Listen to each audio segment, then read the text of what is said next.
세상의 중심에서 사랑을 외치다. 카타야마 큐이치의 유명 연애 소설입니다. 제1장. 아침에 눈을 떠서 나는 또 울었다. 항상 그렇다. 슬픈 건지 어떤 건지 이제 알 수조차 없다. 그래도 눈물과 함께 감정은 어딘가로 흘러간다. 아유, 이제 그만 일어나야지.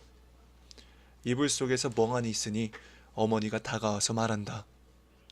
눈은 내리지 않고 있었지만 도로는 얼어붙어서 희뿌옇게 보였다. 거리의 차들 중 절반 정도는 체인을 감고 달리고 있다. 아버지가 운전하는 자동차 조수석에 아키의 아버지가 앉았다. 아키의 어머니와 나는 뒷좌석에 올라탔다. 자동차는 움직이기 시작했다. 운전석과 조수석의 남자들은 눈에 관한 이야기만 했다. 탑승 시간까지 공항에 도착할 수 있을까? 비행기는 예정대로 뜰 수 있을까?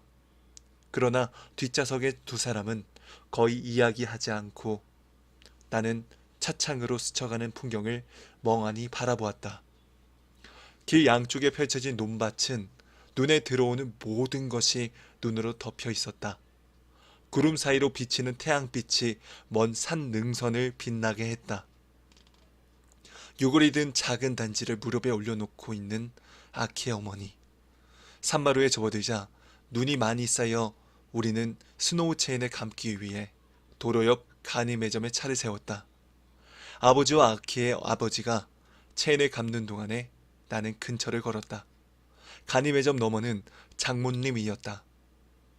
아직 밟지 않은 눈이 무릎 위까지 쌓여 있고 나뭇가지 끝에 매달린 눈덩이가 때때로 마른 소리를 내며 땅으로 떨어졌다. 뒤를 돌아보니 가드레일 저 멀리로 겨울바다가 펼쳐져 있다. 평온하고 잔잔한 새파란 바다. 무엇을 보아도 그리운 추억으로 빨려들 것만 같다. 나는 마음의 문을 굳게 닫고 바다에서 등을 돌렸다. 숲속의 눈은 깊었다. 꺾인 가지나 단단한 구루터기 같은 것이 있어서 생각보다 걷기 힘들다. 갑자기 숲속에서 한 마리 들새가 날카로운 소리를 내며 날아올랐다. 멈춰서 귀를 기울였다.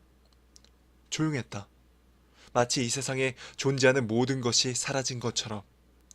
눈을 감자 근처의 국도에서 자동차의 체인이 구르는 소리가 방울 소리처럼 들려온다. 여긴 어디일까? 나는 누구인 걸까? 낯설어진다. 그때 주차장 쪽에서 나를 부르는 아버지의 목소리가 들려왔다. 산마루를 넘은 다음은 순조로웠다. 자동차는 예정대로 공항에 도착해서 우리들은 탑승 수속을 마치고 게이트로 향했다. 잘 부탁드립니다. 아버지가 아키의 부모님에게 말했다. 아이고, 저희야말로. 아키의 아버지는 상냥하게 대답했다. 사쿠타로가 함께 가주어서 아키도 기뻐하리라 생각합니다. 나는 아키의 어머니가 안고 있는 작은 단지로 눈을 돌렸다. 비단으로 짠 아름다운 보자기에 쌓여있는 단지. 이 안에는 정말로 아키가 있는 것일까? 비행기가 뜨고 나는 곧 잠에 빠졌다. 그리고 꿈을 꿨다. 아직 건강했을 때의 아키가 등장하는 꿈속에서 그녀는 웃고 있다. 언제나처럼 조금 곤란한 듯한 웃는 얼굴로. 사쿠! 그녀가 나를 부른다. 그 목소리도 확실히 귀에 남아있다. 꿈이 현실이고 이 현실이 꿈이라면 좋겠다고 생각한다. 하지만 그런 일은 있을 수 없다. 그래서 깨어났을 때 나는 언제나 운다. 슬퍼서가 아니라 즐거운 꿈에서 슬픈 현실로 돌아올 때에 넘어서지 않으면 안 되는 균열이 있기 때문이다. 눈물을 흘리지 않고선 그곳을 넘을 수가 없다. 몇 번을 반복해도 안 되는 일이다. 날아오른 곳은 설경이었는데 내린 곳은 한여름에 태양이 내리쬐는 관광도시였다. 케언스. 태평양을 향한 아름다운 도시. 야자나무가 우거진 산책길. 만의 면에 서 있는 고급 호텔의 주위에는 숨막힐 듯한 열대 식물의 초록빛이 넘치고 선창에는 크고 작은 크루선이 정박해 있다. 택시는 해안을 따라 이어진 잔디밭을 끼고 호텔로 향했다. 많은 사람들이 저녁 무렵에 산책을 즐기고 있었다. 하와이 같네. 아키의 어머니가 말했다. 그렇지만 이곳은 나에게 저주받은 도시로 여겨진다. 모든 것이 4개월 전과 같다. 4개월 동안에 계절이 바뀌어 호주는 초봄에서 한여름이 되었다. 그것뿐이다. 단지 그것뿐이지만 내게는 호텔에서 1박하고 다음날 오전 비행기로 출발하게 되었다. 시차는 거의 없기 때문에 일본을 출발했을 때의 시간이 그대로 흐르고 있다.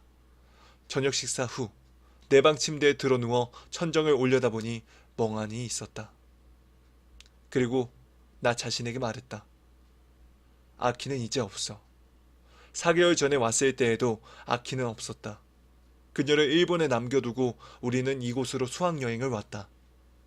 호주에 가까운 일본의 도시에서 일본에 가까운 호주의 도시로. 이 경로라면 비행기는 연료를 보충하기 위해 중간에 어딘가 다른 공항에 들릴 필요가 전혀 없다. 기묘한 사연을 안고 인생 속으로 비집고 들어온 도시. 아름다운 도시라고 생각한다.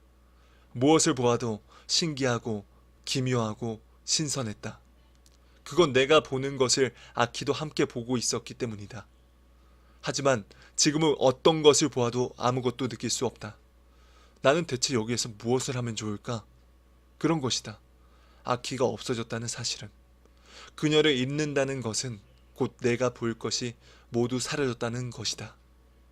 호주에서도 알래스카에서도 지중해에서도 남극에서도 전 세계 어디를 가더라도 마찬가지다.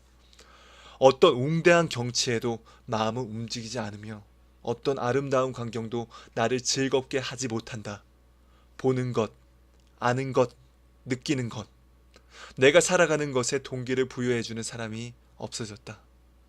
그녀는 더 이상 나와 함께 살아주지 않는다. 불과 4개월, 계절이 한번 바뀌는 동안의 일이었다. 어이없게 여자아이 하나가 이 세계에서 사라져버린 것이 60억 인류에서 보자면 분명 사소한 일이다. 하지만 60억 인류가 모여 사는 장소에 나는 더 이상 없다. 내가 있는 곳은 단 하나의 죽음이 모든 감정을 씻어버리는 그런 장소다. 그런 장소에 나는 있다. 아무것도 보지 않는, 아무것도 듣지 않는, 아무것도 느끼지 않는 내가 있다. 하지만 정말로 거기에 있는 것일까? 아주 없다고 한다면, 아예 존재하지도 않는다면 나는 어디에 있는 걸까?